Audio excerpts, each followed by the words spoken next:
Imazhe nga Azia titullohet ekspozita fotografike e cila u çel mbrëmjen e së premtes në Galerinë e Arteve Pamore Nicolet Vasia në Durrës. Fotografi italian Massimo Saretta ka sjellë 84 fotografi që sjellin një panoramë të vendeve të ndryshme të Azisë për të prezantuar identitetin dhe kulturën e këtyre popujve. Duke vlerësuar Shqipërinë, autori i ekspozitës tregon se ky projekt lindi 25 vite më parë, duke u ndalur në shumë vende ku stacioni i fundit është Durrësi.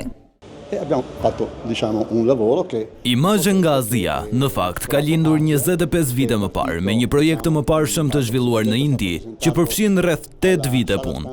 Më pas, vendosa të punoj edhe në vende të tjera aziatike. Kam vizituar dhe kam punuar në Kinë, Japoni, Kambodja, Vietnam, Bangladesh, Laos, Nepal dhe kam realizuar këtë projekt të titulluar Azia. Ky projekt, ndër të tjera, është prezantuar në sallën e shtypit të dhomës së deputetëve në Itali më 23 tetor 2023, e më pas në qytetet të tjera italiane. Fotot prezantojnë antropologjin, kulturën, fenë e Azisë. Kjo është ekspozita e parë që prezantohet në Durrës për këtë vit, thot kuratori Olsten Gripshi, dhe që ka si autor një emër të njohur në arenën ndërkombëtare.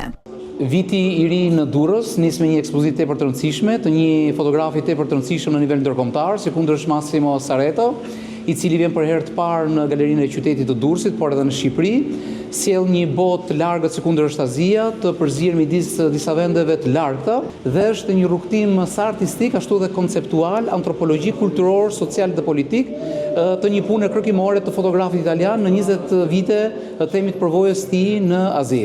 Ekspozita fton çdo kënd të ndalet, të reflektojë të ndjej artin e fotografisë, ndërsa do të qëndrojë hapur deri më datë 26 shkurt.